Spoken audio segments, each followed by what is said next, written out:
talk about franchising. Something happened with Scott and his schedule and a new job. So Cal was able to jump in fairly last minute. So thank you very much, Cal, for agreeing to talk. So Cal, thank you so much. I'm intrigued to hear about the topics. So my name is Cal Thixton. I've been in Chicago for about 30 years. I've known Jenny for about 20. We belong to other business, organizations in the past. We've done projects together. Brilliant designer and graphic artist, and I've used her, in lots of situations with print material and website, stuff. So, Jenny is, quite exceptional. I originally moved here working for somebody else and eventually went off on my own. I basically had a tech background, all my life, had a fix-it shop when I was 12. And now that I'm 62, 50 years later, I'm still doing tech. Most of what I do these days is managing, I'm acting CTO for 3 corporations at the moment that are involved with doing virtual conventions and conferencing. We mostly focus on the entertainment industry.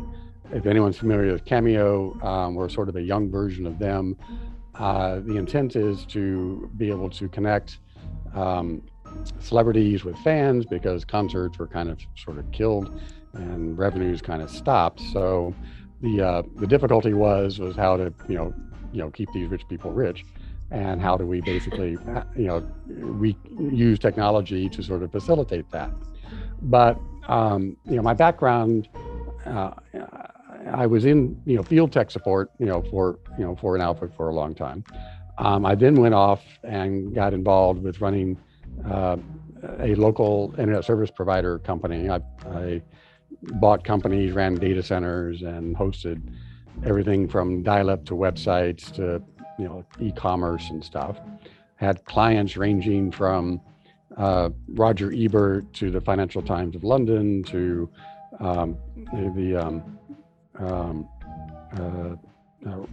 did a gig for Steve Jobs. We did the veterans hospitals chain. We did a lot of stuff, and sold all that off and focused mostly on doing web and mobile and cloud projects.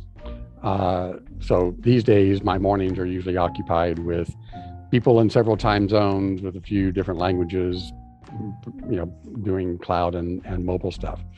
To kind of show off a little bit, I was going to start with, I don't know if you can, hopefully we can kind of see this, but hold on a second.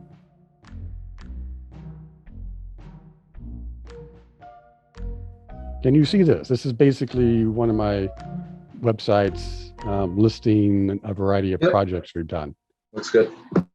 Okay. It's audrency.com. As Jenny knows, I have mommy issues, so I named my company after my mother years ago. Her name was Audrey, and so Audrency is the derivative of that. Trying to man it up. But these are various projects over 20 years that I have been involved with. Sometimes they're security, sometimes they're commercial, sometimes they're health. For example, down here in the middle with the Smiling Gal is a health foods project I was on for 3 years, effectively doing a series of mobile apps focused on figuring out what's in your food before you eat it. A variety of websites, a variety of mobile. We've done stuff for the Jewish community, like the Shiva Friend.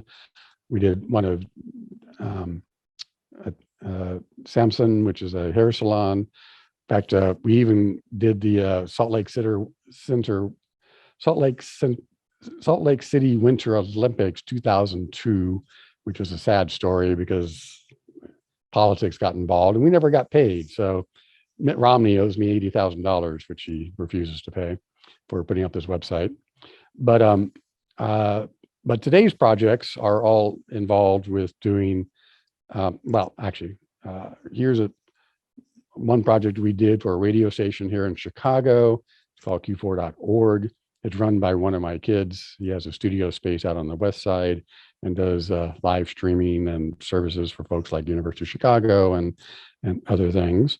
This is a project that's got a good 15 years old. In fact, he was texting me this morning, but it's basically selling fresh catch seafood, sales. It's basically a place to go and find amazing seafood products. Go take a look at the site. It's their product. He sent me 20 pounds in a crate one time of crab, and it was just amazing. But today's project is this one. This is called Virtual Cons. Ostensibly started by three gentlemen that had been hosting conventions of 50, 70, 80,000 people at a time, suddenly not being able to host anything because of our problem with the C word, and they wanted to figure out how they go to the next level, and so they started developing some mobile apps. And the only problem was the mobile people who are good at doing technology didn't know how to speak business or marketing to the business executives. And so we had a very difficult language translation challenge between the two groups. And so they brought me in as sort of the tech guy who knows how to interpret what the nerds in their respective caves are doing and what the business people are trying to achieve. So within the first couple of months I was there, we managed to get the mobile apps published up on iTunes and Google Play. Right now, they're both in midst of being upgraded. So if you try to go find them, you're going to find that we're upgrading them. But we just also published another set of apps. Let's see, where is it? For video streaming, which if anyone has a Samsung or a Roku or a Fire Stick or Apple TV, not only have we done mobile apps, we're also doing like streaming apps like Netflix kind of thing, subscription. So if you have a Roku $30 data stick or a Fire Stick, you can actually go plug it in, find our channel, and actually find content that we are starting to produce. My job was to make all the tech actually come to life and actually work. So we just got these published a couple of weeks ago, so they're still in beta. Next is basically the content teams filling up the content of the site for people to actually come and watch. But my job was to actually make it all behave and work. But one of the things that Jenny was intrigued by, as I was bragging about this stuff before, was that one of the things that we got into as well was the whole NFT and crypto markets, because now celebrities and fans are being bombarded with this whole concept of alternate currency mechanisms for paying for services. And celebrities in particular were also interested in figuring out how to better protect their intellectual property in a way. And they've all been hearing about, blockchains and NFTs, non-fungible tangents, or being able to do that for them.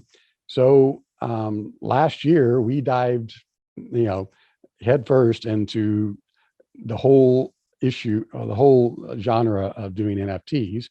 And what I'm showing you presently was our first endeavor of publishing a bunch of uniquely coined cartoons that were based off the Sopranos Con genre with the main characters. And we were selling them for Ether coins, which is a virtual coin, that people could actually buy and have, these items for themselves. Now, is this far different than buying a postcard at your local truck stop? Yes, it's a bit more involved than just, buying a physical print. You actually have genuine ownership of the original artwork, which is documented in what's called a blockchain in perpetuity. So now you are actually able to not only authenticate ownership, you can authenticate that the image that you have is genuine. It's kind of like with the Mona Lisa. You keep having to have old people come in and prove that you have the original artwork. Not anymore. You can basically say, oh, I've got, one of the Soprano Con's original artwork pieces here, and I can prove it, based on, the blockchain, and it's all kind of tech and whatnot. So for the average person, it's a little complicated. However, where they're going is getting a lot of momentum. So effectively, we got two things going on here. We got, can I buy currency that I could buy services with, like, Bitcoin or something like that, which is very popular, or Ethereum or any number of others. And can I do something with it, once I own it? So how do I take my paycheck in US dollars, my $100 check, and convert it into a crypto coin that I could then go and buy something else with and get something out of it? That's been the challenge. And over the last 10, 15 years, the market has been remarkably maturing, to the point where it's almost consumer grade and easy to use and hard to hurt yourself with so far. If anybody has a PayPal account, raise your hand if you got a PayPal account. You can actually go buy Bitcoin today on PayPal. Can't do much more than buy it and sell it, but they're trying to help figure out how to enable people to use it in a more consumer fashion. Can you go to McDonald's and buy it with, buy a Big Mac with it yet? Not quite yet. Will you soon? Probably. So in the US, we're kind of spoiled with the US dollar because it's accepted everywhere. We don't have to worry about anything about, theft, because as long as you got the dollar bill in your hand, it's good and accepted, everywhere. Once you go into credit cards, it gets a little bit more scary because someone could, an evildoer could do something bad to it. Like you lose your card or someone, steals it.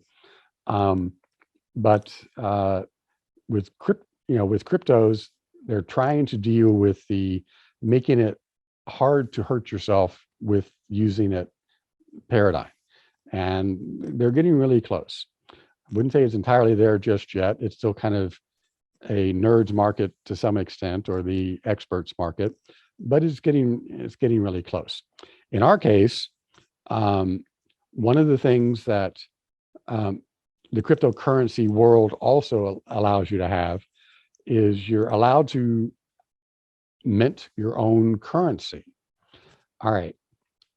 If you're a gentleman or a lady from Mexico or Venezuela and you're coming to the United States, and your mom or grandma are back home, you're probably going down to the currency exchange to send them, part of your paycheck every week, because you love them and you're trying to support them and you're trying to help them out. Okay, well, you're not writing them a check. You're going to the currency exchange so that you could wire them some money. But not only that, it has to get wired to them in something that they could use at home. So in Mexico, you're sending a peso. In Venezuela, you're sending a Brazilian or whatever it is. But anyway. Real, I think. Brazilian real, I think. Okay, a real. But the point is that if you're from other countries, you understand the whole concept of having to exchange your currency for American currency in order to go to McDonald's today. Same thing true in the crypto world. You're having to go and exchange your dollar to go buy, the currency of your choice so that you can use it as you will. In our case, because we were starting this whole virtual con society, culture, where we are trying to support celebrities, and on our platform, if you're not familiar with Cameo, the intent of our platform was to allow celebrities to schedule meetings with fans where you could actually have 5, 10, 15 minutes, half an hour with, Ice-T or whatever your favorite celebrity is, for whatever the rates are. Ice-T is kind of expensive, but there's a whole bunch of people out there.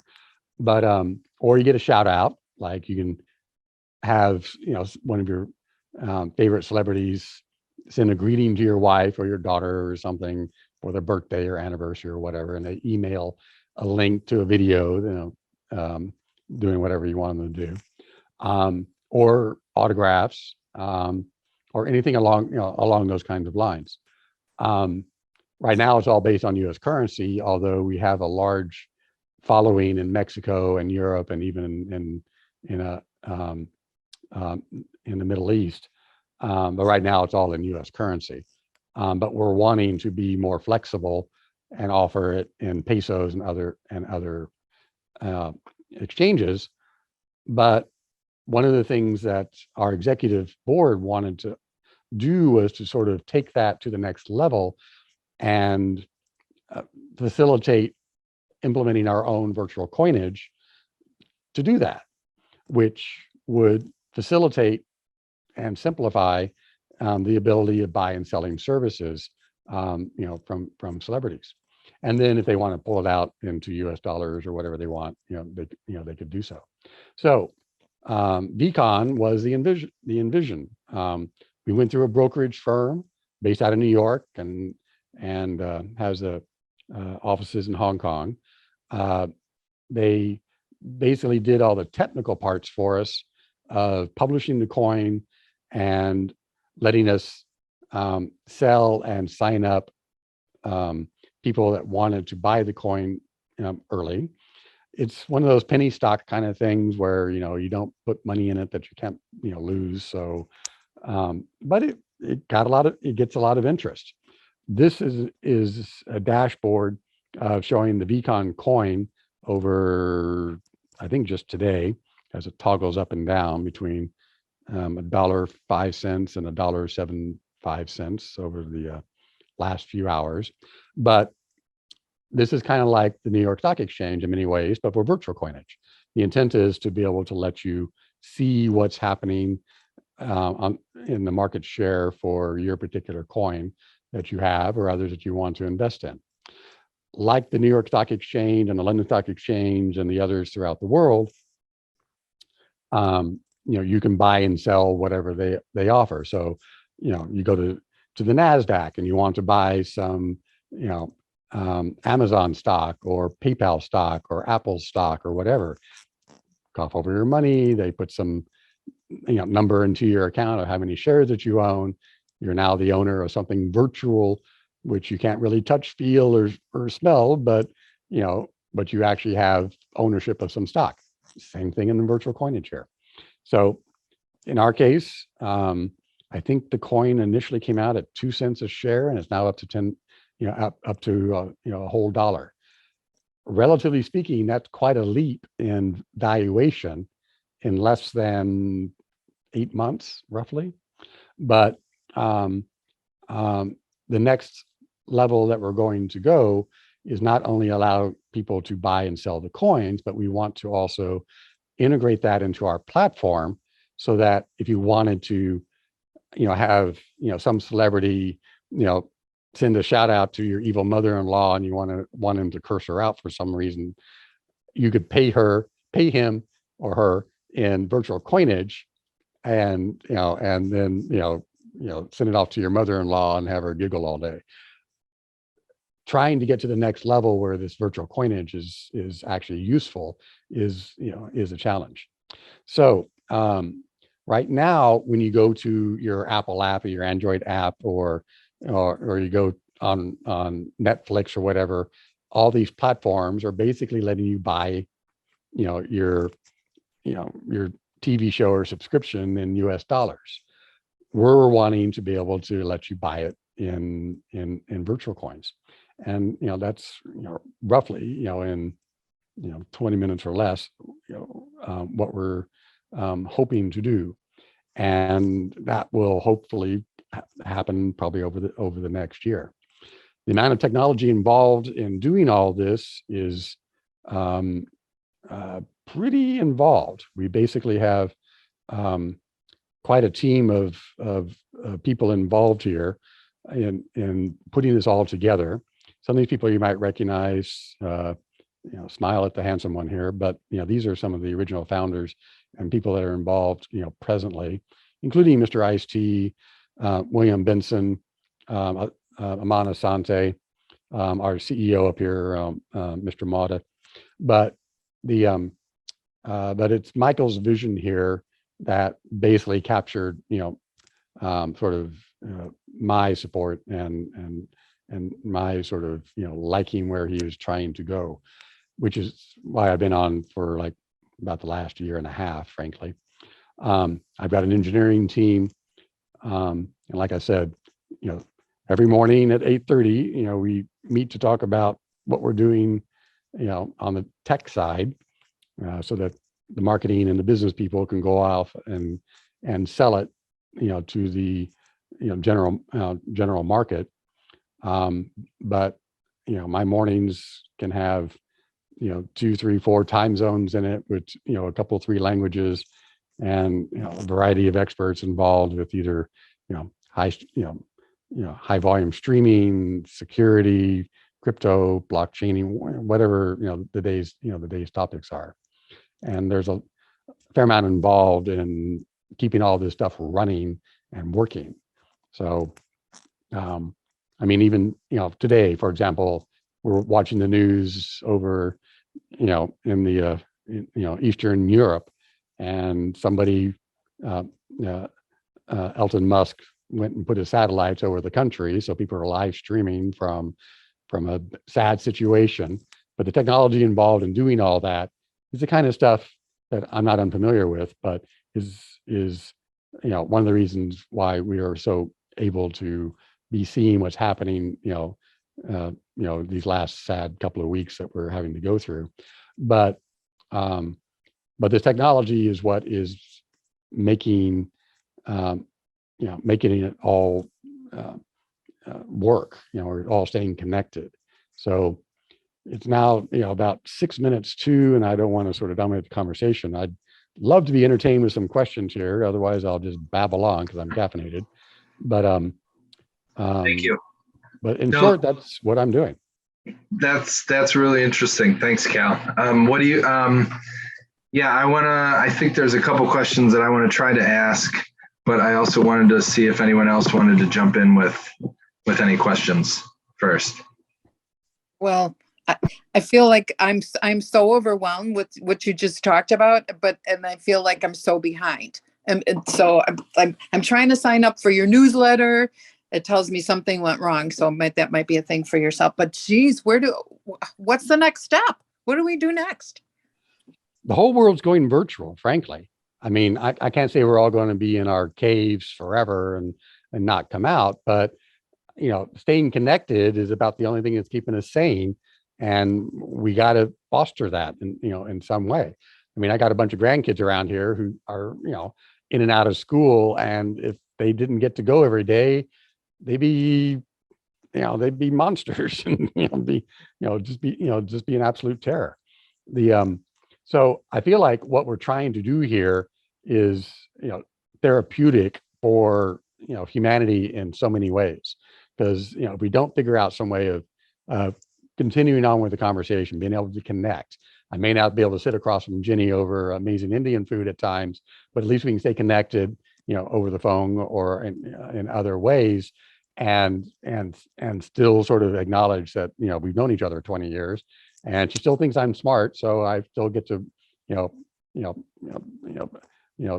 convince her that I'm trying to do kind of cool stuff. But otherwise, it's just going to turn really sad, and and we can't do that. We got way too many people on the planet, and I don't need more arguments. But the stuff that we rely on every day is non-trivial. That little iPhone that you carry in your pocket, it's got a tremendous amount of technology built behind it, in order just to make something as simple as you texting your daughter to complain that she didn't do the damn dishes this morning is truly monumental, compared to even 10 years ago. 20 years ago, you'd be calling her up and complaining. 30 years ago, you'd be snarling at her over dinner. Today you can text her and even show her a damn picture of what she left behind. That's markedly different than ever before. I just got a 2-month-old little, grandbaby moving in. Mom's got a baby thingy up there. I can go see what the hell she's doing if I wanted to. kind of cool. High sound, or high def sound and video. Yeah. Oh yeah. Streaming. I want let me try and get two, maybe this might be the same question, but what do you see either as the biggest barrier, I guess, for people kind of accepting all this? And then what do you feel like the NFT, like, what do you feel like you really, I don't know, what are your just thoughts on that? Like, having gone through it, and then how do you just in general feel about that? Okay, the first question is, you said the big barrier? Yeah, I think just what do you think to being more accepted? And well, we have to make it idiot proof right now. I mean, you basically pull $1 out of your pocket and that dollar has a value that can be used someplace else. It has to be as simple as that. I mean, I need, when I hand, one of my 6-year-olds $1, oh, he's so giddy about having $1 that he knows what to go do with it and be able to go and, walk down to 7-Eleven and do it. I mean, it has to be that simple. And it's not quite there yet. I mean, 6-year-olds aren't going to the NASDAQ and buying, a share of Amazon. But for going to, McDonald's, it needs to be, as simple as that.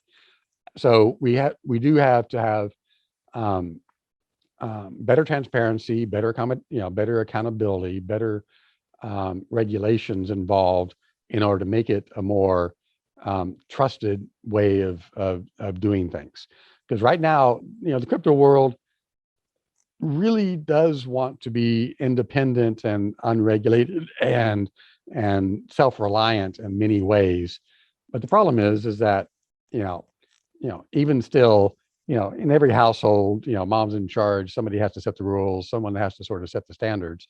And while, putting a bunch of kids together in the sandbox, democracy doesn't always work for equality on many ways. So you still have to have some sort of way to, call out for, the big boss to come in and set things straight. So when Bitcoin is being considered for regulation by the SEC, that may take a while because there's a lot there that has to get done. Because, first off, you're dealing with a bunch of bureaucrats who aren't too bright. So it has to be explained in very simple, easy terms. But once they grok it, then we can go there. And then generally, we can go to the next step. I mean, bear in mind, my great grandfather never had a credit card. My grandmother kind of knew what they were, but my mom had them, ad nauseum. It'll eventually come around. As far as the NFTs go, that's, in my opinion, and I feel like they will eventually come around to being terribly useful. We kind of use a version of them in ways like with you buy a house, you pay for a title, which is a registered piece of thingy that, it's stuck somewhere and your name's on it and you don't have to worry about someone else, co-opting your ownership somehow. That's kind of what an NFT is, just a more digital way. We will probably be using it in that kind of fashion initially to kind of make it harder for our stuff to be co-opted or stolen or taken away from us, by idiots and evildoers and moochers and poachers and whatnot, which are a lot out there. How many people right now let their kids have access to their bank accounts? Probably none of us, because we love them, but we don't trust them. Same thing, with this kind of stuff. So I think NFTs will have a very useful purpose. I can't say when, but I think they'll eventually grow on us. And so you're almost seeing that clearly as like not just an artwork thing, like you're seeing it as really as almost like kind of like a title legitimacy. Is that like, I don't know, is that right? Initially, yes.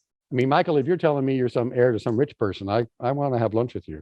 But the problem is that the for the rest of us,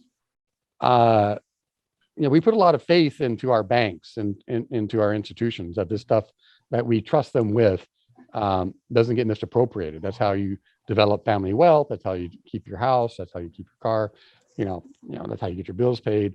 That's all based on a lot of, I trust you with my stuff, which wasn't the case back in the day. You used to carry a gun to keep your stuff safe. Nowadays, we sort of translate that into our government. And some people still do carry those guns to keep their stuff safe. Oh yeah, my mom did. My mom had mini guns in her place. She wanted to prove that she could actually use the damn thing, but had to take them away from her when she moved to Chicago. But other than that, but yes, it's we got a lot of people on this planet, and we're going to have to figure out a way to be able to collaborate and be able to in a fair manner moving forward, because it's not going to get easier.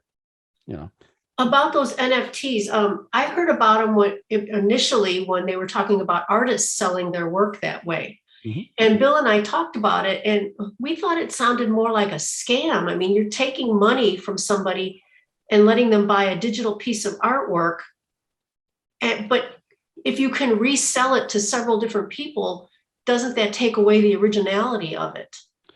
Well, there is that perception. There's a lot of videos out that talk pros and cons about both. Mm-hmm. And I mean, back in the day, who would think a piece of paper is going to have the value of you being able to buy a dinner? Mm-hmm. That was, confusing. Got to have a piece of gold. That metal is the value. And it got translated into paper. How come mm-hmm. paper that I could burn, have value?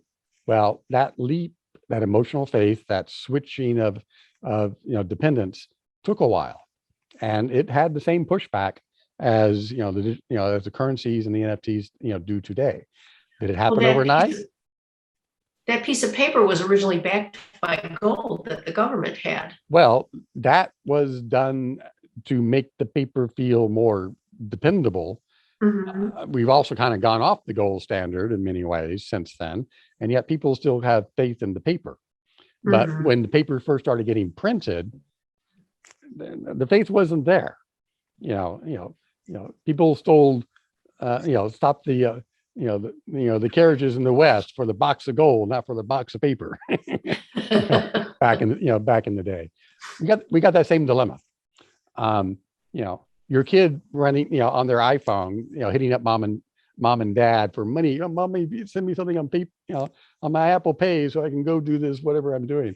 I mean, I get hit up all the time on Cash App, by the teenagers, for money. Oh, send me $7. Any gas cow, like what, what are those beers in your room for? Against, you ran out of money and I got to pay for gas. But, so is it ready for prime time today? I can't say. I think it's going to take some time. I mean, I've been paid via Zelle and I've been comfortable with that, but still some of this electronic stuff, it feels like it's too easy for either it to get hacked or for you to lose it somehow in the process. There is a term called pump and dump, which is the idea that you create a lot of fervor around something, the price goes up, people put money in, and then you take your money out and kind of run away. That's part of what regulation is supposed to help with. And it's not just in mm-hmm. the crypto world. That happens in all kinds of things, into real right. estate, artwork, whatever. So it's not just the fact that, crypto is sort of the new frontier, doesn't mean that it's uniquely there. How about all the new construction of new houses out in the western suburb that's 40 miles out?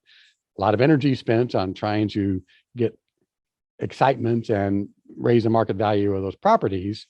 But how often have you heard that people go out there and then come to find out over several years that the property values weren't quite as high as they thought they ought to be, and they sort of came down. Technically, is that a pump and dump? A little bit. Overvaluation of properties, somewhat. Mm-hmm. But you still got to be a smart shopper. Mm-hmm. Doesn't mean that you couldn't go open an OpenSea account and fiddle with it, and post your artwork up there and see if you get people wanting to, purchase it, might be $10, $20, $50, whatever, and get your feet wet. I think a lot of celebrities on my side are interested in it because it's all the buzz, with those folks. Well, yeah, they tend to be into trendy things too. So. Yep. And maybe it's good, maybe it's not. Who knows? Just because someone from Hollywood says it's clever doesn't mean that you ought to buy into it. That's right. They got a lot of dumb ideas out there. But.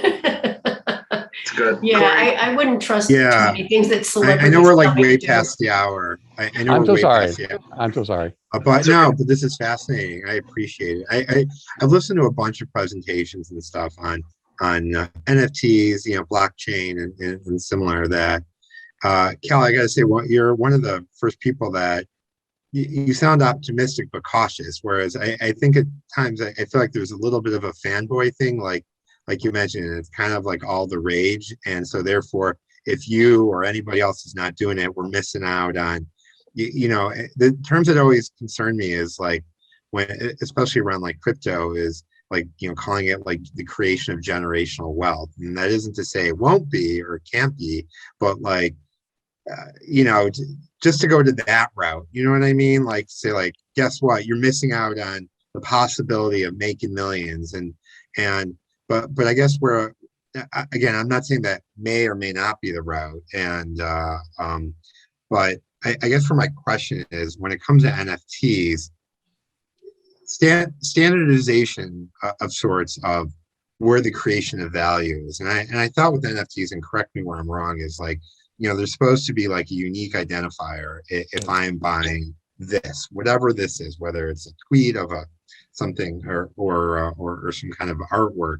But how do I say this for without sounding maybe a little elementary here, is like, who gets to decide what's the unique identifier? Because if we all decide like this is a unique identifier, the next person does, then I think, I don't know, it just kind of feels like it muddies the water, and really where the creation of or uniqueness, or obviously there's market forces that come into play that well, let me tell you a story. I made mention that I ran data centers back in the day, and when the web was just getting started, in many ways. In fact, the gentleman that I used to work for is the guy who built this thing. And frankly, when the internet was just kind of coming to an age, the whole debate about domain names and ownership of domain names became an issue. How do you claim ownership of a domain name, and how do you ensure that it's yours, and how can you treat it like a trademark or a branding thing when you've already spent all this money on all this other stuff and you register it with the government and whatnot.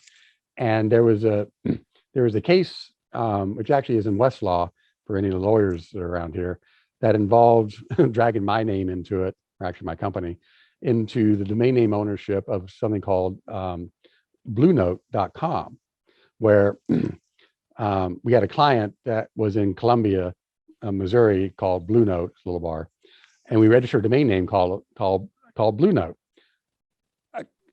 Blue Note in New York City complained and argued that they owned it first because they were around the longest, and they demanded that we give them the domain name because they were, entitled to it with trademarks and everything. So this actually goes to court, and basically it took a while, but effectively the expansion of trademarks and branding rights registered by the federal government expanded to including domain names. And so eventually New York won ownership of the domain, even though the guys in Missouri claimed it first. So the law is going to settle and mature over time on being able to guarantee that your image that you put up on a blockchain registered through like a brokerage like OpenSea is genuinely yours. Is there a lot of theft and pillage and whatnot for images these days? Hell yeah. Go everywhere, and on any website, one of the things Jenny has to make sure when she's developing a website for a client is making sure all the images aren't registered or licensed by some third party. They're original, or you're licensing them from someone properly. Are we doing that today? Nah, we're still kind of in the Wild West in many ways.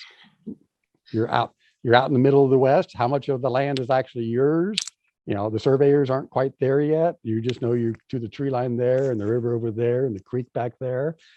So we're still kind of in that genre of not having a way of sort of totally enforcing it. Now, for early adopters that are braver and bolder and want to try it out, go ahead.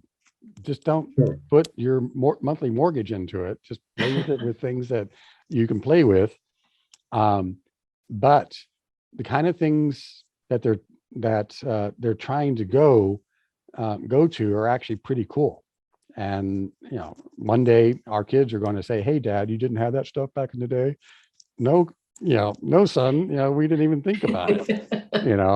As you're talking to him in a 3D hologram while he's on the moon and you're sitting here in your rocking chair, they're going to laugh at you because oh, that's old school, Dad. Yeah.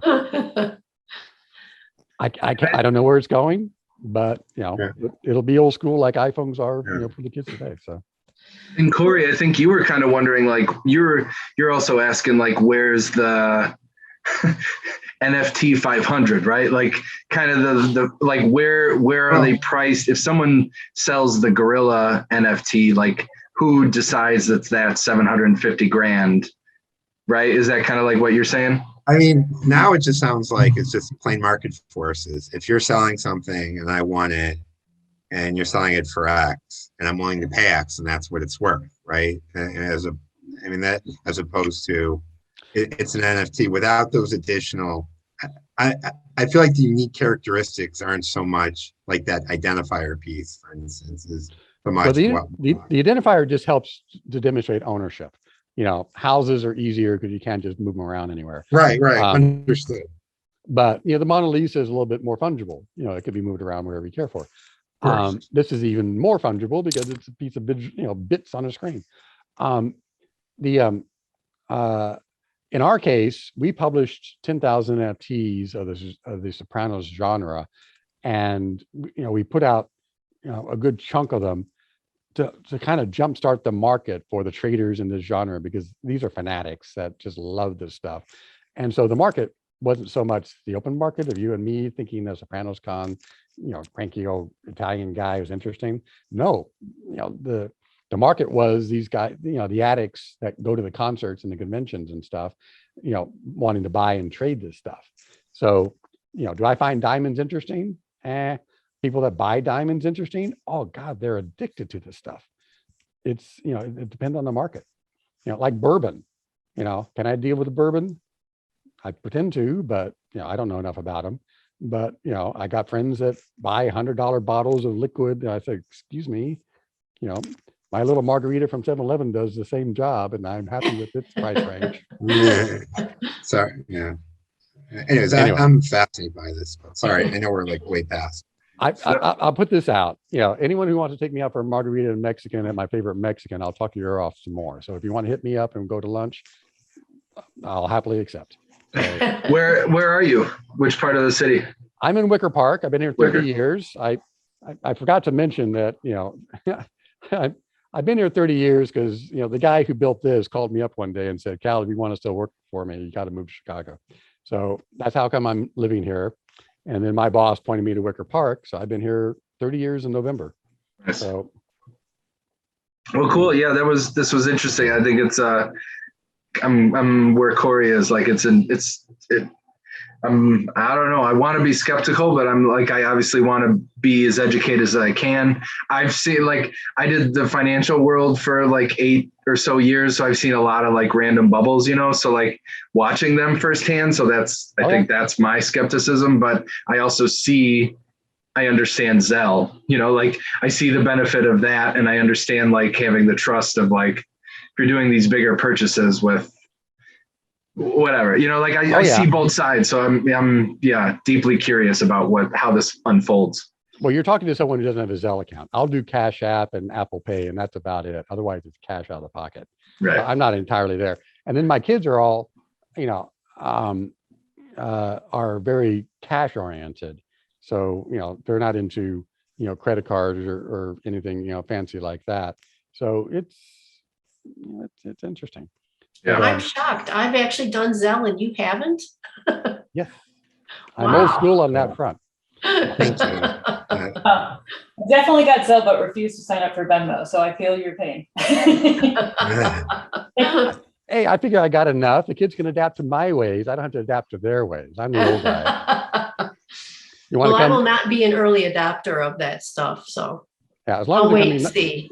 as long as the kids are knocking on my door at midnight and I'm answering it, they can do what I say, not the other way around. So awesome. Well, thanks, Cal. I appreciate it. Everyone, pleasure. Thank you, get Cal. his info from the chat. It's in there. He's like the first one on there, so make sure you grab that. Yeah, thanks for doing it. I appreciate it, Cal. This was great. My pleasure. I enjoyed this Thank very you. much. It was very informative. I Very enjoyed much. it. Do I just recorded this? Do you want me to post this publicly, or do you want me to keep it quiet?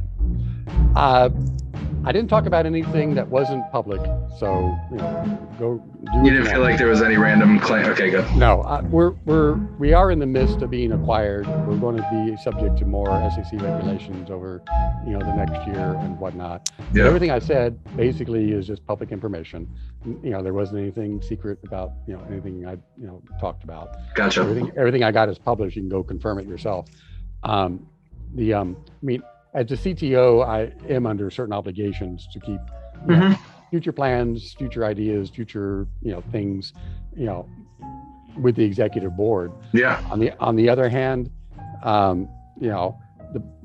my personal experience on dealing with some of this stuff, as a tech guy who's been around it for a long time, is not an uncommon. I don't think my experience is that uncommon. So. Cool. At least my peers, I feel, probably have a similar take on this, although it does seem like the younger are more zealous, and the older are kind of slower, but That's typical. common. Yeah. All right. Well, cool. Thanks so much. I appreciate it. Thank Jenny. Thank you for the connection. That was awesome. You're welcome. I'm glad it worked out. Yeah, me too. That was really last minute. So thanks so much to both of you. Bye, I'll guys. call you next week, Cal. We'll do lunch. Brilliant. All right. Okay. Nice to meet you guys. Hope you're in the mood for a margarita. Definitely. Anytime.